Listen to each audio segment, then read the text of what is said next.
Audrey King of the Jungle, kita masih bersama Mister Dunia Satwa Jabar. Sama Kak Audrey juga. Hari ini gue pengen bahas nih sebenarnya. Enggak mau, lu mah bukan bahas gibah lu mah, Pak. Gak apa-apa, kita harus ngomongin dong. Tapi kalau gibah kan di belakang orangnya, ini di depan orang. Di depan semua orang se-Indonesia. Oke. Kita mau ngebahas sebenarnya gini. Banyak orang yang merasa pelihara hewan itu menyiksa hewan gitu ya. Ada banyak yang ngomong kayak misalnya kita hewan liar itu tidak sepatutnya dipelihara. Kayak contohnya macan, singa lah, orang hutan ya. Kalau itu mungkin wild animals ya, yang beneran wild di hutan. Tapi kan seperti ini monyet ini yang menarik bagi saya juga wild animals. Apakah dengan memelihara ini, saya mewakili netizen. Apakah dengan memelihara di kandang burung seperti ini dia apa-apa kakak gitu? Nah, balik lagi ya, ini saya nggak mau ngehujat atau menyalahkan seseorang karena menurut gue pandangan orang itu semua benar selagi orang itu benar-benar sudah membuktikan. Kayak contohnya ada orang yang pelihara burung udah lama, dikasih minum susu nggak boleh dong, tapi sama dia bilang susu itu nggak apa-apa, tapi gue udah pelihara lama. Sebenarnya gue bilang sah-sah aja walaupun itu salah lah bisa dibilang. Karena apa? Balik lagi, hal salah itu balik lagi ke daya tahan tubuhnya si hewan sendiri. Tapi kita sebagai orang yang tahu, kita patut edukasi. Ini yang benar secara mendunia gitu loh. Tapi teori orang itu nggak ada yang disalahin karena apa? Orang itu punya teori masing-masing dan dia udah coba. Mungkin berhasil. Kayak contohnya gini deh Pak, nggak usah jauh-jauh. Banyak orang yang bilang pelihara burung itu harus di kandang yang besar supaya dia bisa. Aviari dah hakim. Misalkan aja. Iya bisa. Yang sebesar itu. Tapi bagus kan, bagus banget. 500 meter persegi gue denger. Kalah rumah gue 5 kali rumah gue itu. Nah, bahas ke situ ya. Itu kandang sebesar itu katanya harus besar dan lain-lain. Sekarang balik lagi, tujuannya yang pertama apa? Pelihara hewan. Yang kedua, kandang besar itu malah menurut gua beresiko karena kita tidak bisa mengontrol dengan baik hewan-hewan tersebut. Karena ya kita kalau kandang besar nih, kita udah pasrah aja tuh hewan survive atau enggak. Karena kita seolah-olah kayak melepas dia di alam liar. Nah, tapi kalau misalnya kandang-kandang kecil terkontrol. Satu, kandang boleh kecil tapi tidak ibaratnya mengekang mereka. Mereka boleh masih bisa gerak-gerak. Mereka sesekali kita kasih kebebasan. Mereka kita kasih makanan yang layak. Kalau misalnya hewan dibilang, ih kok kandangnya kotor, hewan itu kerjanya makan sama pup. Kita nggak bisa kayak bersihin tiap jam, nggak bisa. Di sini kandang bersihin 2 kali, tapi alhamdulillah hewan-hewan di sini pada sehat. Jadi sebenarnya hewan sehat itu dan maksudnya nyaman, tolak ukurnya adalah dari, kalau yang menurut gue ya, adalah dari dia nggak sakit. Yang kedua mau breeding. Nah, kalau dia mau breeding biasanya itu kelihatannya harusnya sudah memenuhi welfare standar. Nah tinggal gimana nih, kayak orang nih ya hidup mungkin di warung bisa hidup kan. Tapi ada orang yang hidupnya maunya di hotel bintang 5. Nah, yang perlu kan ya di warung aja sudah cukup. Nah, cuman kalau bisa di bintang 5 kenapa enggak gitu. Tapi kan nggak perlu banget si bintang 5 ini gitu loh. Balik lagi ke imunitas. Jadi kalau misalkan si hewan yang tadinya biasa dirawatnya kayak gini, tiba-tiba dikasih ruangan yang bagus, asik, bisa sakit Pak, kaget. Iya, jadi imunitas masing-masing pokoknya tiap orang selagi dia bisa merawat dengan benar dan itu hidup dan sehat dan secara keseluruhan badannya sehat, itu sah-sah aja. Karena gue pernah ngomong salah satu kiper di salah satu zoo. Itu kiper bener-bener senior banget Pak. Gue pernah ngomong sama dia, Pak ini ngerawat anakan burung beneran dikasih susu Pak, beneran. Iya, susu. Padahal kan nggak boleh, bener-bener nggak boleh loh guys. Sama sekali nggak boleh karena sebenarnya kalau untuk jangka pendek nggak apa-apa, tapi kalau untuk jangka panjang kurang bagus. Tapi dia bisa ngegedein anakan dari usia 0 sampai usia gede pakai susu itu Pak. Luar biasa, keren juga. Nah dia ngomong, Pak kenapa nggak pakai pakan formula yang udah jadi di pabrikan dan lain-lain? Dia ngomong, ini hewan dari alam, makannya juga alam. Dikasih kacang-kacangan Pak, hidup. Jadi memang tiap individu keperluannya berbeda dan tujuannya pun bisa berbeda. Misalkan kita bisa ngomong hewan breeding sama hewan exhibit gitu ya, bisa beda gitu. Untuk hewan yang kita handling sama hewan yang tujuan untuk breeding beda karakternya gitu. Misalnya kita kalau breeding nggak boleh yang jinak banget gitu. Koordinatil ya. Kalau terlalu jinak dia nggak mau ngakawin. Cuman kalau kita galak bawa ke pameran untuk edukasi, jadi hantem tangan orang mati ya. Sebenarnya gini, bisa dibilang kan banyak orang bilang eksploitasi. Itu gimana tuh? Tapi menurut saya ya, saya pernah ngomong juga, contohnya lumba-lumba. Lumba-lumba, lu setuju nggak? Gue karena udah ngomong, gue lihat 2 sudut pandang ya. Gue nggak mau hujat A, nggak mau hujat B. Gue ngomong dari sudut pandang yang benar, dari pelatihnya langsung. Dia ngomong, Mas, Oke, kalau misalkan nih lumba-lumba saya lepasin ke alam. Yang pertama, belum tentu ketika ada lumba-lumba orang datang tuh lumba-lumba masih ada. Yang kedua, ketika lumba-lumba itu cuma dipajang gitu aja, nggak dimaksimalin potensi hidupnya ya. Di lumba-lumba itu. Ini kan kita pangsa pasarnya anak kecil. Gimana caranya mereka tertarik dengan nih lumba-lumba? Kenal sama nih lumba-lumba bisa apa aja?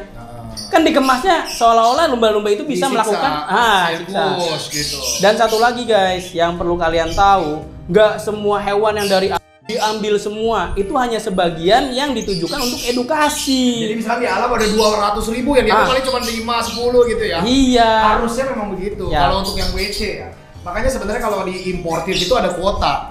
Jadi kan kita nggak boleh ambil langsung semuanya. Semua udah diatur kok sama negara. Harus kasih kuota supaya tidak habis gitu di alam. Jadi kita tunggu dia reproduksi dulu, baru bisa diambil dari alam untuk dipasarkan gitu, misalkan untuk digunakan. Jadi harus ada lestarinya, ada pemakaian secara bertanggung jawab. Dan ini menurut pandangan saya, kalau salah boleh silahkan ditulis komentar. Wah salah bang begini segala macam, nggak apa-apa tulis aja di komentar. Karena kita kan ini di sini kan kita membuka pikiran. Saya tahu dari dua sisi ya, bukan satu sisi doang. Ada orang yang benci, saya tahu. Alasannya A sampai Z saya tahu. Terus ada orang yang bener-bener udah bergelut dengan tuh hewan. Saya nanya dong dua-duanya dong, kenapa alasan lu kenapa masih sih ngelatih hewan? Kenapa lu masih begini, kan ini menyiksa segala macam. Itu balik lagi. Menurut saya tidak menyiksa karena apa? Balik lagi ke lumba-lumba ya. Lumba-lumba bisa beranak pinak di kolam. Kecuali dia nggak bisa beranak pinak.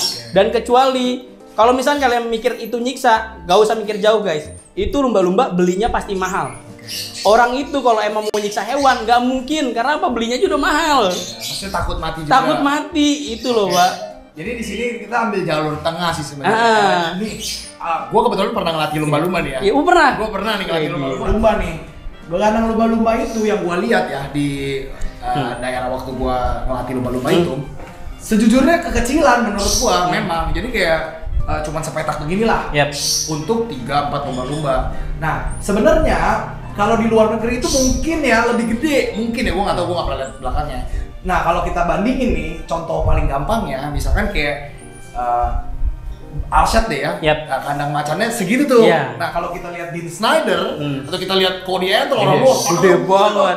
Jadi standar orang berpikir bahwa kandang bagus itu yang di luar, yang di dalam itu kandangnya jelek semua nih di sini. Lu percaya nggak Om? Kok jadi Om jadi? Lu percaya nggak? Kok nih?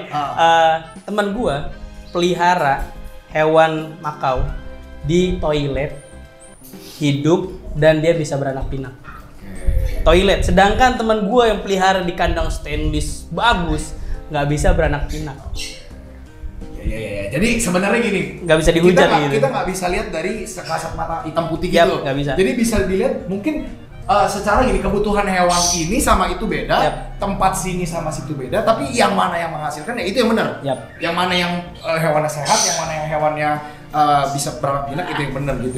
Jadi nggak bisa asal nuduh sana sini. Kalau lu bilang nggak layak, kita harus cari tahu dulu alasannya gimana gitu. Hewannya seperti apa? Ini kalau misalnya kita lihat hewannya sakit ya mungkin tidak layak, walaupun itu tempatnya bagus-bagus, rumah gedongan, ya kan? Gitu. Karena pengalaman ilmu yang paling berharga itu pengalaman. Dia punya pengalaman, ya udah gua anggap itu ilmu. Tapi kita kan tahu kan, dari banyak ilmu itu kita tahu mana yang benar dan mana yang salah. Dan balik lagi kayak misalkan lu punya teori, gua lakuin di rumah gua nggak berlaku, Pak, nggak berhasil. Karena beda tempat, beda pemeliharaan, karena beda lingkungan, beda suhu, beda segala macam. Itu beda perlakuan. Cuman yang bisa kita samain adalah ada beberapa hal yang mendasar nih. Contoh kayak misalkan makau nih, yang kayak lu bilang tadi kan. Kalau terlalu dimanja nanti dia plucking gitu. Itu kan berlaku hampir ke semua tuh. Hampir semua. Nah, jadi treatment yang itu kita bisa generalisasi untuk banyak orang. Ya, benar. Gitu. Dan kemarin gua ini sempet nonton vlog lu kan tentang hewan liar harus. Apa yang lu nggak setuju nih? Sebenarnya sih gue setuju, Pak. Yang liar tetap yang liar, yang pelihara tetap dipelihara karena negara sendiri nggak ngelarang buat pelihara hewan. Iya, kan kayak yang gue bilang, hewan peliharaan itu ada masuk undang-undang sebenarnya. Satwa penangkaran lah hitungannya namanya, ya kan, peliharaan juga sebenarnya kan. Ada satwa yang bisa ditangkarkan, satwa liar, dan satwa pemanfaatan. Intinya sih pemanfaatan. Balik lagi kayak lumba-lumba dan lain-lain, itu negara sudah mengatur. Balik lagi kita boleh memanfaatkan semaksimal mungkin kekayaan hayati dari kita. Cuman jangan lupa kita harus hayati hewani itu semua bisa dimanfaatin, mau hayati mau hewani. Kita boleh mangkas hutan boleh, tapi ada aturannya. Ada aturannya yang jelas. Dan kalau kita nih, misalkan makan sultan, harus ada imunisasi, bener nggak? Namanya adalah kalau kita makan eksploitasi harus ada tindakan melestarikan. Benar, karena gini, gue nggak nutup kemungkinan nih, gue adalah pembunuh satwa. Karena apa? Mati itu pasti. Pasti, iya. Tapi satu lagi, gue bukan orang yang bodoh. Hewan itu mati sia-sia. Enggak, saya di sini belajar, bener-bener belajar tentang hewan itu kayak gimana. Walaupun dari segi dana saya nggak mampu, kayak misalnya di kandang bagus nggak mampu, tapi saya utamain pakan dan perawatan. Karena buat saya bukan nggak mampu, ini mampu. Aduh. Itu berkondang ini luar biasa. Cuman mungkin diprioritaskannya ada beberapa yang duluan. Ya, gitu. yang lebih prioritas. Tapi Sun kalau misalnya ini juga diperbagus gitu kan. Ya, lebih prioritasnya kemana? Ya. Tapi balik lagi sih, apa ya, kalau misalkan ke hewan itu ya selagi bisa dimanfaatin dengan baik, bisa memenuhi kita balik lagi tidak melanggar negara dan tidak melanggar agama. Ya. Itu udah sah buat pelihara hewan, kecuali lu melanggar, misalnya lu pelihara kakatua ilegal. Ya gue juga benci banget, Pak. Benci banget, apalagi ada orang yang open donasi buat hewan invasi. Wah, ini nih. Wah, ini bahaya nih, guys. Gimana? Aduh. Gimana? Gua mau tahu pandangan lu gitu soal ini. Ya, sebenarnya ini hewan invasif itu yang belum tahu ya, adalah hewan yang overpopulasi dan mengganggu ekosistem lokal gitu. Yap. Ya, itu singkatnya. Ya, Lanjutin. kayak contohnya ada hewan, kita nggak nyebut nama hewan ya. Gue balik lagi nggak benci sama hewannya. Kita nggak benci sama hewannya, Nggak tapi benci. benci sama perlakuan manusianya Ya, sebenarnya. benar. Entah itu kasar, entah itu segala macam. Oke. Karena gue juga sempat, walaupun ilmu gue nggak banyak, gue sempat baca sedikit-sedikit di negara luar, Pak. Hewan yang bukan invasif aja, itu kalau misalkan overpopulasi boleh dibunuh. Bunuh bukan berarti menyiksa ya, kayak suntik mati dan lain-lain, itu bukan berarti menyiksa. Karena apa? Udah overpopulasi dan itu berakibat fatal dengan populasi hewan lainnya. Hewan lokal terutama endemik ya. Nah, gitu, ketika overpopulasi kayak misalkan di hutan terlalu banyak singa juga nggak boleh, terlalu banyak harimau juga nggak boleh, Terlalu banyak tikus juga nggak boleh. tikus nggak boleh, Iya, paham. gitu. Jadinya benar-benar kalau di negara luar itu benar-benar kayak paham banget deh terhadap itu. Tapi kalau kita di sini itu udah invasif, overpopulasi, dilindungi, open donasi. Wah. Itu ya gue bener ya, gue nggak pernah yang namanya se-booming hewan invasif itu dibandingkan hewan lokal yang open donasi, Pak. Gue pernah lihat beberapa kali berita open donasi, tapi kalau kayak hewan-hewan lokal jarang, Pak, bener deh. Cuman gini ya, menurut gua pribadi ya, ya kalau mau disalahkan juga susah sih. Karena gimana ya? Ini tuh menyangkut perasaan lagi. Balik lagi perasaan. Nah, karena udah ini beda Jalur, arah. Satu perasaan, satu logika. Benar. Jadi nyambunginnya agak susah. Benar. Gitu.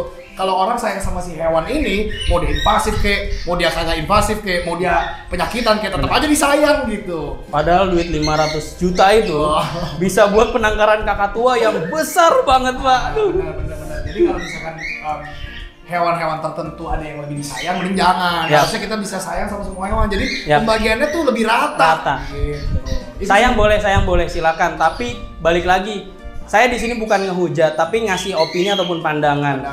Balik lagi, jangan menghujat kita juga karena kita punya pandangan gimana. Berbeda. Kita boleh tukar informasi boleh.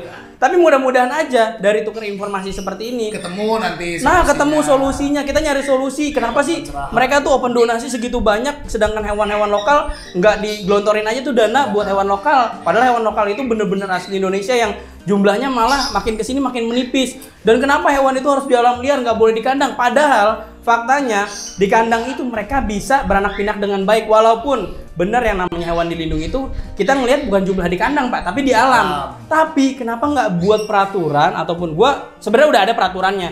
Tapi kenapa nggak diberlakukan?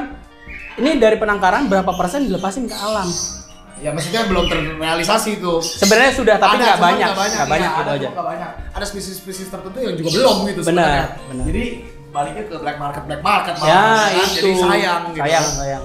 Ya kurang lebih begitulah ya pandangan kita hari ini. Yap. Semoga ya ingat ya, kita berbeda pandangan bukan berarti kita musuhan. Bukan berarti kita nyari solusi loh. Gua nggak pernah nyalain yang namanya ex situ dan in situ. Karena apa? Saya sendiri, Pak, punya temen yang di in situ, Pak. Dia ngerawat gajah, segitu ngorbanin waktunya, segitu ngorbanin duitnya, segitu ngorbanin keluarganya. Gua seneng banget. Karena apa? Dia bener-bener ya udah fokus dengan apa yang dia lagi rawat. Visi misi mereka ya udah mereka jalanin. Tapi kita di sini juga punya visi misi ataupun punya tujuan yang baik. Walaupun ya di alam juga mati, di kita juga mati. Tapi minimal kalau misalkan kayak di kandang kayak gini kita lebih pertama terkontrol.